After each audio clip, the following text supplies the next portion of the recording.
Do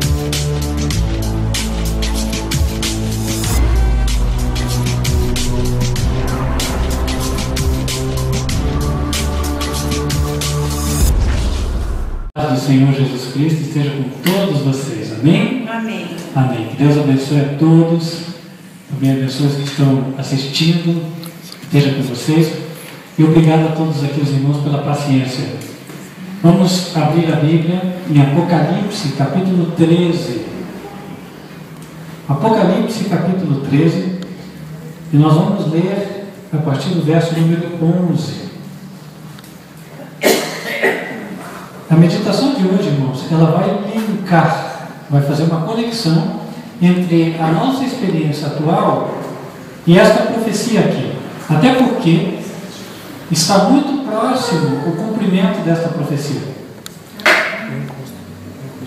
No verso 11, a Bíblia diz assim: E vi subir da terra outra besta, e tinha 2 chifres semelhantes ao de um cordeiro, e falava como um dragão. João, o apóstolo, o profeta, ele está descrevendo a visão que ele teve na ilha de Patmos. E ao começarmos a ler, nós já percebemos que esta visão ela é simbólica. Porque ele fala que viu subir da terra uma besta. Bom, besta, aqui no Brasil tem um animal que se chama besta, né? Mas inclusive ele é mais conhecido no Nordeste, no sul do Brasil. Não é tão conhecido. Agora, na época de João, lá onde ele morava, em Patmos, nós não temos o registro da existência de um animal chamado besta. Ainda mais com essas características que nós vemos aqui. Ela tinha 2 chifres semelhantes ao de um cordeiro, então uma besta semelhante a um cordeiro, e ela falava como um dragão. Bom, o dragão que nós conhecemos como animal é um dragão da Ásia, mas ele lembra um pouco um jacaré. Não sei se vocês já viram alguma vez, né? Mas ele nada tem que ver com aquele dragão que solta fogo pela boca, que nós já ouvimos falar em desenhos, etc. De qualquer maneira, irmãos, fica evidente então que um animal que una estas 3 características aqui não é um animal real. Besta, com chifres como de cordeiro e que fala como dragão. Primeiro, que animal não fala, né? Segundo, que dragão, neste sentido, não existe aqui como animal. Não um dragão à semelhança do que a Bíblia quer passar aqui. E um dragão com 2 chifres semelhantes a um cordeiro, impossível. Então fica claro o seguinte: não dá para olhar para essa visão de João e entender no sentido literal. Isso não é uma história, isso não é uma narrativa. É uma mensagem, sim, porque a Bíblia traz mensagens, mas é uma mensagem dada em símbolo.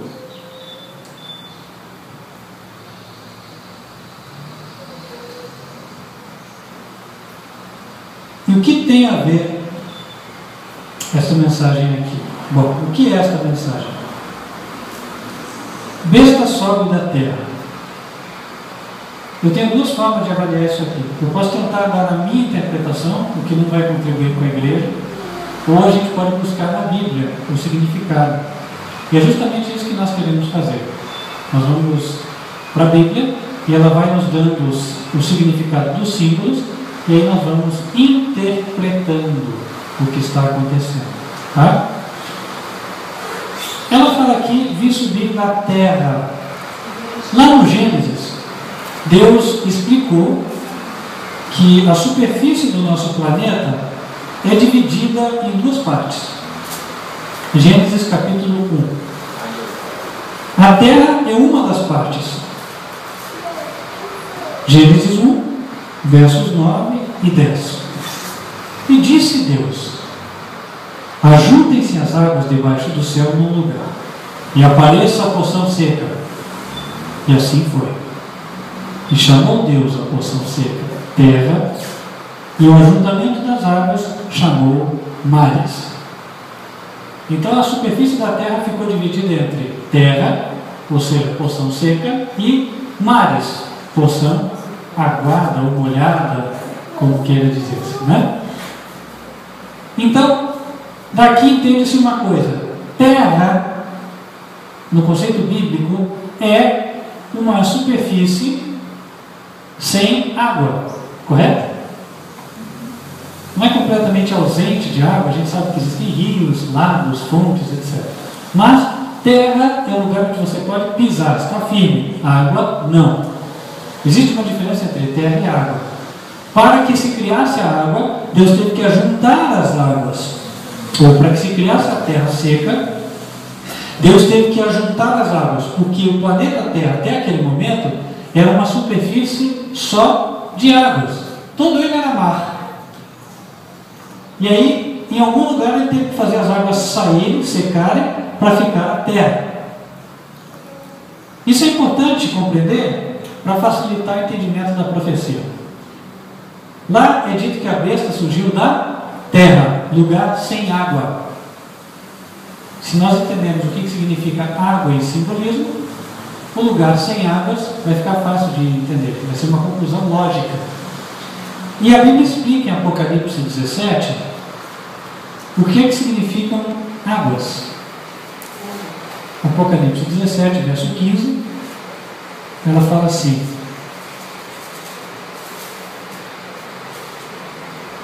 as águas que viste, onde se assenta a prostituta, são povos e multidões e nações e línguas. Então, as águas são povos, multidões, nações e línguas. Quando a Bíblia retrata um lugar como água, e ela retrata de forma simbólica, isso quer dizer que é um lugar muito povoado. Por exemplo, São Paulo, a Bíblia retrataria como pelo menos um lago, um mar. Se você vai falar de países densamente povoados, Oriente Médio, Europa, são lugares que poderiam ser representados como águas. Agora, a besta, lá do Apocalipse, ela foi vista como surgindo da terra. Se é terra, é um lugar que não é água, não é mar. Então, ele não tem tanta população. É um lugar com pouca população. Um lugar pouco povoado. Ali é dito que é uma besta que sobe da terra. Bom, o que é a besta? Lá no livro de Daniel, nós aprendemos que bestas ou animais, a besta é um animal, bestas representam reinos, governos. Lá em Daniel, capítulo 7,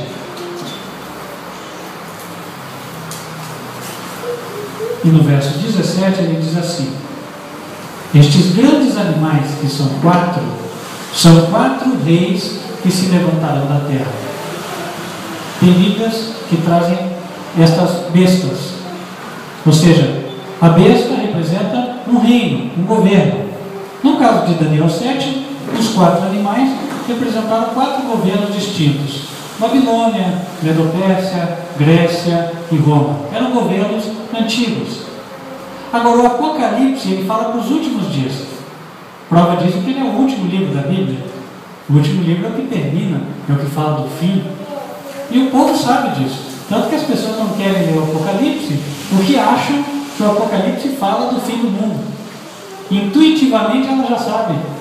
Então não precisa ser prolixo, ficar repetindo. Apocalipse é para o fim. A besta que sobe da terra é um governo que se levantaria já no tempo do fim. Se levantaria num lugar pouco povoado. Daí, irmãos, a gente já começa a entender de que região ele deveria vir. Não pode vir da Ásia e da Europa. Por quê? Porque lá estão as maiores densidades populacionais. Pensa no Japão, por exemplo, que tem mais de 100 milhões de habitantes, numa área de terra que é quase igual ao estado do Paraná. Pense na França, que tem um território equivalente a alguns estados nossos, não sei se chega a ser como o Amazonas, e ela tem mais de 60 milhões de habitantes. E assim por diante, a Europa é um continente densamente povoado. Outro dia estava na Itália, viajei de Milão até Roma, fazendo o trajeto, né, para voltar ao Brasil. E o voo foi à noite. E quando eu olhava para baixo, irmãos, era bem diferente dos voos aqui no Brasil. Você voa aqui no Brasil, quando não tem nuvens, aí você olha para baixo, você olha escuro, escuro, escuro, escuro, escuro, daqui a pouco uns pontinhos de luz, é uma cidadezinha aqui, outros pontinhos é uma cidadezinha lá. Lá é diferente.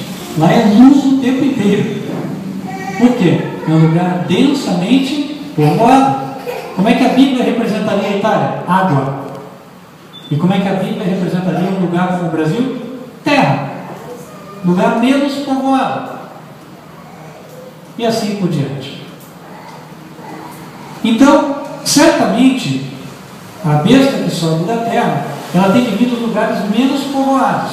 Os continentes menos povoados são a Oceania e as Américas. São justamente os continentes mais novos. Os outros já são povoados desde muito tempo. Tanto a África, quanto a Europa, quanto a Ásia. Tem um detalhe adicional que nos leva a direcionar direto para as Américas ou Oceania. É o seguinte: o texto que nós lemos no Apocalipse 13 é a continuação do que o capítulo está desenvolvendo nos versos anteriores. E aqui não é o caso da gente falar, mas Apocalipse 13, no verso 5, fala de que tinha sido dado o poder para uma outra entidade para governar por 42 meses proféticos. Eu vou resumir para vocês. 42 meses são 1.260 dias. Em profecia, equivalem a 1.260 anos. Historicamente falando, esses anos se cumpriram em 1798. Estou adiantando para vocês que o tema não são os primeiros versos.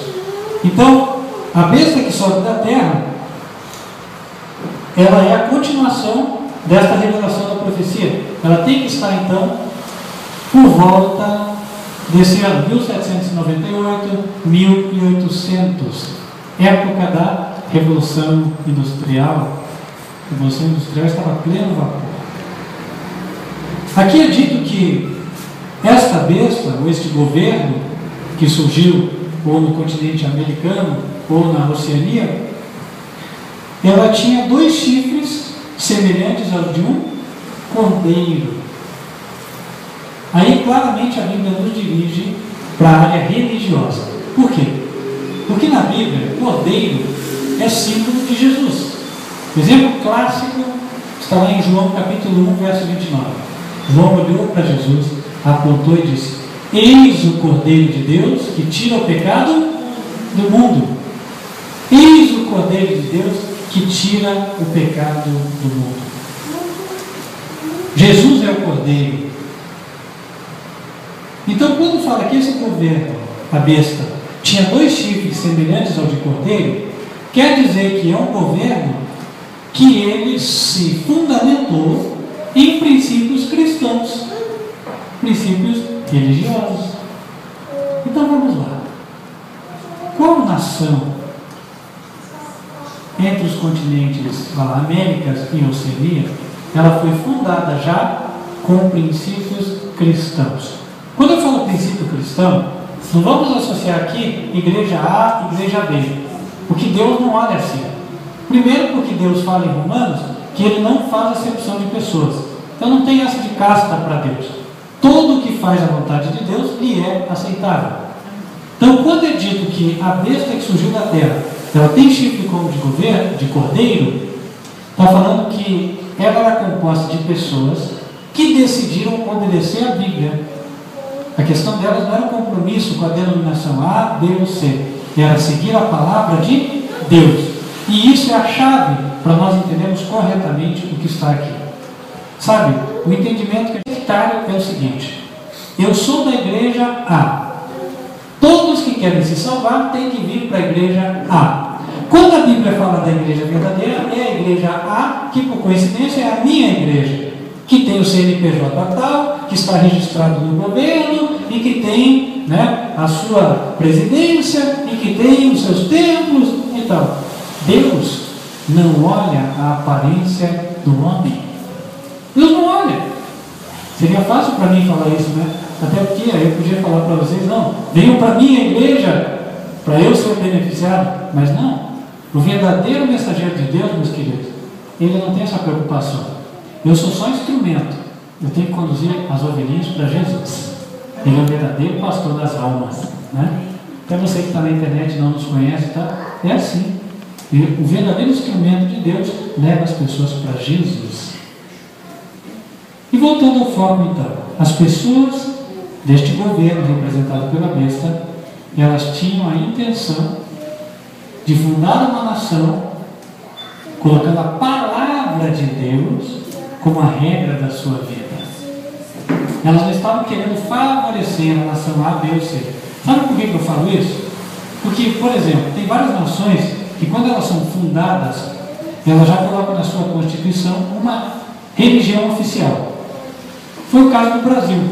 O Brasil, quando foi constituído, o imperador Dom Pedro assinou a Constituição, a qual dizia: a religião oficial do Império, ou a religião oficial do país, é a religião católica apostólica romana. Então o Brasil foi fundado como um país católico, professadamente cristão. Só que, cristão de que forma? Associado a uma denominação. Entendem? E Deus não reconhece essas coisas. Então não adianta eu pegar um país que está afiliado à igreja A, B ou C, ou associado a essa, e dizer que é o país da profecia. Não é. O país da profecia é um país que, na sua Constituição, estabeleceu para todas as pessoas o direito de servir a Deus e entrar na igreja que quisessem. Isso é certo. Sabe por quê? Nós temos liberdade de escolha. Até para estar aqui, você pode estar, mas se você não quiser estar, você é livre para fazê-lo. Não é verdade? É Deus que tem que trazer a pessoa, e a pessoa vem por amor. Ela não veio porque foi obrigada, porque o governo diz que só pode ser esta igreja. Não é assim.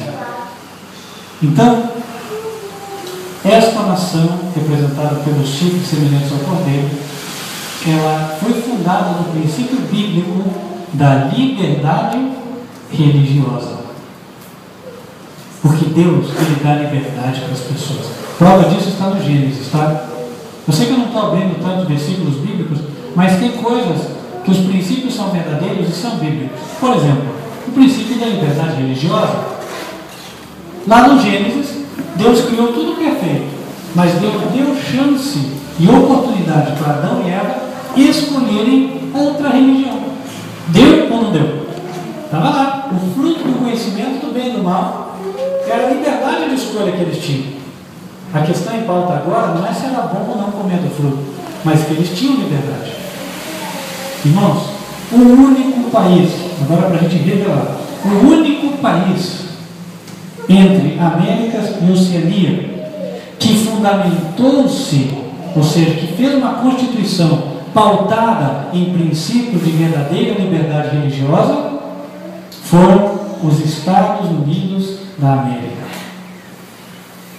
Lá, na cláusula 5ª da sua Constituição, é garantido o direito de liberdade religiosa a cada cidadão americano.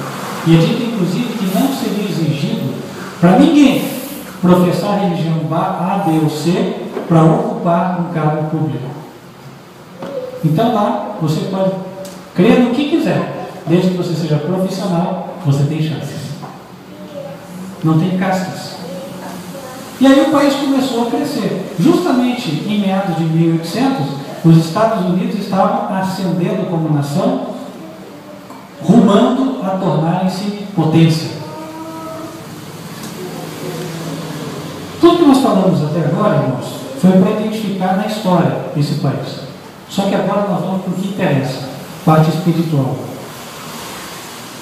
Parte espiritual está aqui. Ele tinha chifres semelhantes ao de um cordeiro. Mas como é que ele falava? Falava como um dragão. E o que a Bíblia quer dizer com isso?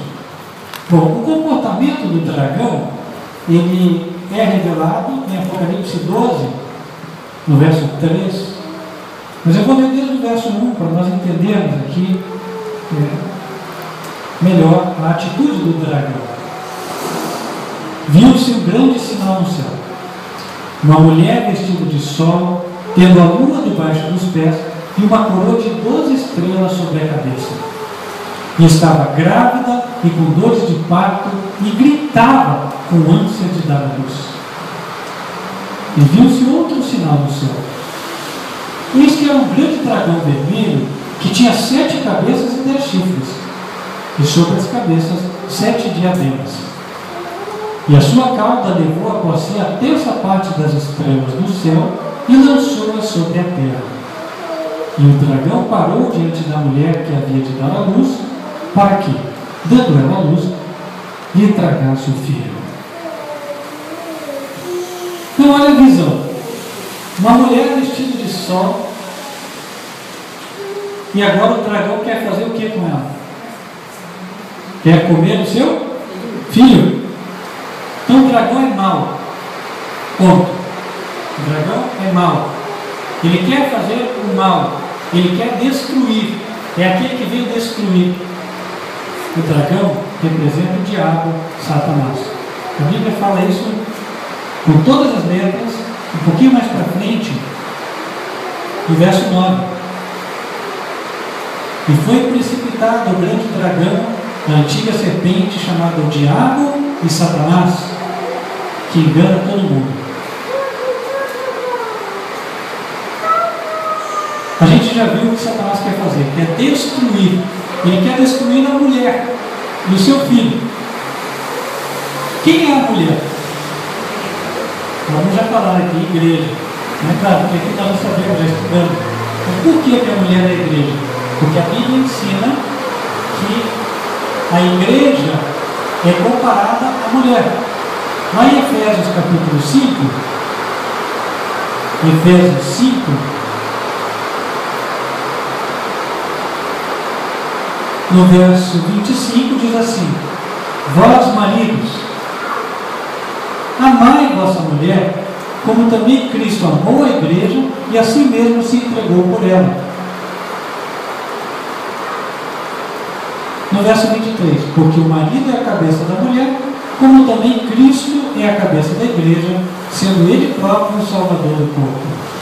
De sorte que, assim como a igreja está sujeita a Cristo, assim também as mulheres sejam em tudo sujeitas a seu marido. Tanto diz aqui: marido, cabeça da mulher, assim como Cristo é cabeça da igreja. Mulher, esteja sujeita em tudo, assim como a igreja deve estar sujeita a Cristo.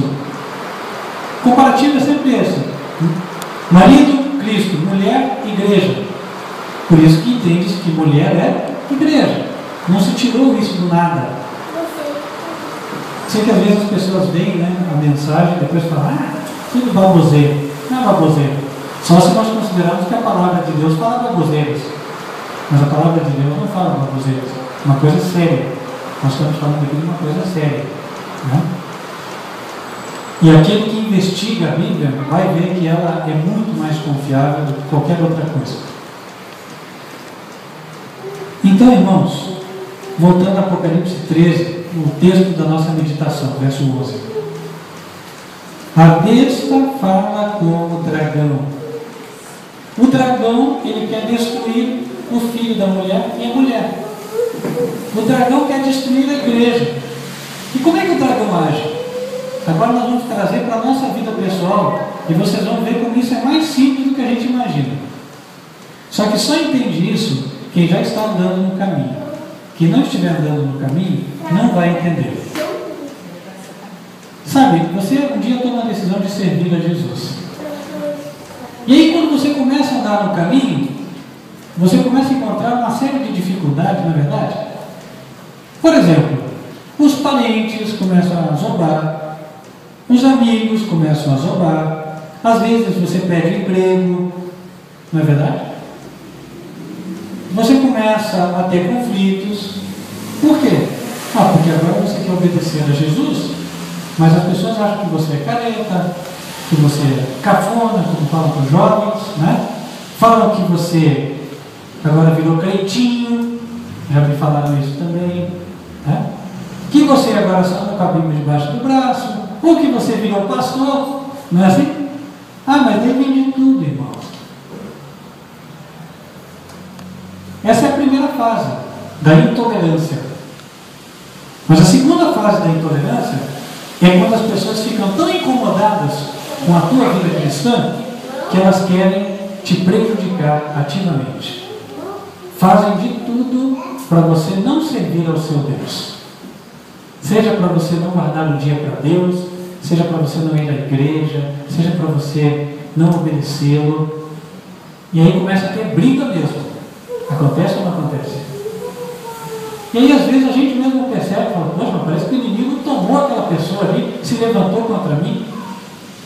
Quando a pessoa é nova na fé, muitas vezes ela diz assim, poxa, antes de eu vir para a igreja estava tudo bem, tudo em paz na minha vida, tudo maravilhoso. Foi só eu vir para a igreja, só problema.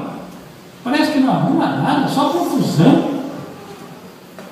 Sabe o que está acontecendo? O dragão está se levantando contra você. Porque o dragão está em você. Ele viu que Jesus te libertou e agora ele quer te reconquistar. Só que ele não é um chefe bom, ele é um chefe mau. Então ele quer reconquistar com base na crueldade, com base na força. E quando a Bíblia fala que a besta vai falar com o dragão, ela quer dizer que um dia, lá nos Estados Unidos, esse governo foi tão tolerante, o lugar onde existe ainda o sonho americano, que a pessoa chega pobre, pode ser rica em uma geração, né? Tem liberdade, tem oportunidade, o país vai deixar de ser assim. O país vai ser um país de intolerância religiosa. Esse conflito que você hoje percebe na tua casa, que você percebe com os teus amigos antigos, que você percebe no teu ambiente de trabalho, ele vai ser mais amplo. É isso que a Bíblia está falando aqui. Agora, quem é que vai entender isso aqui do Apocalipse? Quem hoje está vivendo a verdadeira vida cristã. Por quê? Se você já viu o dragão se levantar contra você na tua vida, então, quando essa nação se levantar com a mesma intolerância, na hora você já vai perceber, o dragão tomou conta do governo. Entende? Quando houver intolerância religiosa. E como é que você vai reagir naquela época? A Bíblia diz que o dragão quer destruir a mulher. O dragão se levanta para derrotar a tua fé e a minha fé. Agora, como é que eu sei que quando acontecer isso que está escrito na Bíblia, eu vou vencer? Resposta para você mesmo. Avalie se hoje, quando o dragão se levanta contra você, por meio de outras pessoas, a tua fé fica firme ou cai. Entende? Porque o conflito vai ser de mesma natureza. Vai ser o mesmo conflito. O conflito com o dragão já começou para quem está na vida cristã. Simplesmente vai chegar um momento em que uma nação toda vai legislar, vai escrever leis que são contra a liberdade religiosa. Mas como é que naquela época você vai estar firme e vai continuar obedecendo ao teu Deus? Só se nessa época você já está firme. Então nós temos que estar firme todos os dias. Porque quem estiver firme hoje, estará firme amanhã e no dia em que a besta que sobe da terra se levantar. O dia em que acabar a liberdade religiosa. Agora, quem não está firme hoje, vai ser vítima da besta. Você quer saber se você vai adorar a besta e a sua imagem? Você quer saber se você vai ser vítima da besta? Avalie a tua vida cristã hoje. Por isso, para preparar-se com o conflito com a besta, consagre-se hoje a Deus. Busque Ele hoje, enquanto é tempo. Porque quem deixar para última hora, meus queridos, vai ser derrotado. Nós vemos a história de Davi que derrotou Golias, né? Ah, mas que menino valente! Foi com pedrinha de rio e tal. Mas eu pergunto para vocês, vocês acham que a fé que levou Davi a enfrentar um homem de 3 metros de altura, quase, apareceu naquele dia? Foi assim? Não, a Bíblia diz que não. Porque quando Davi foi conversar com Saul, ele falou assim: ô meu Senhor, e já matei um urso. Na base do que? Da unha e da pedrada, confiando em Jesus.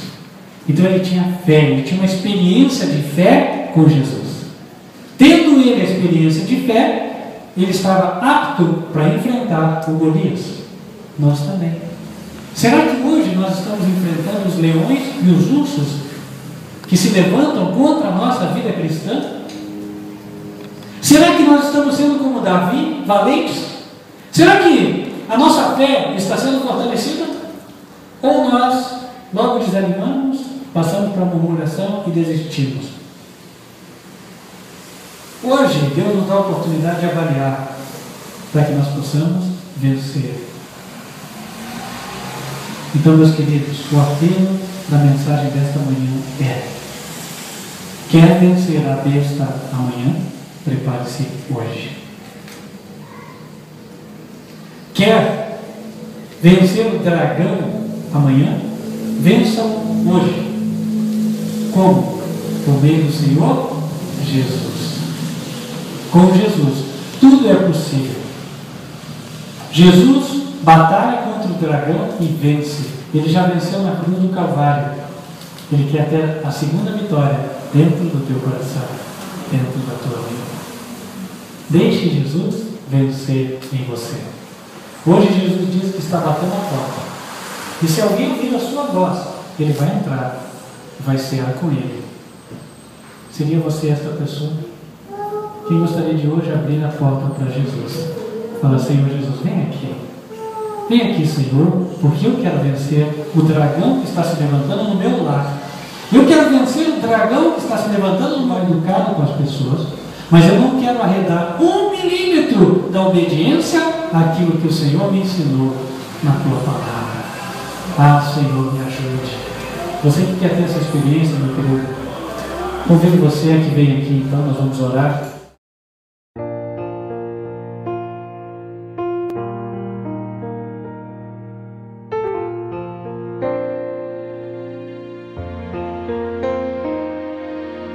Bem-aventurado aquele que lê,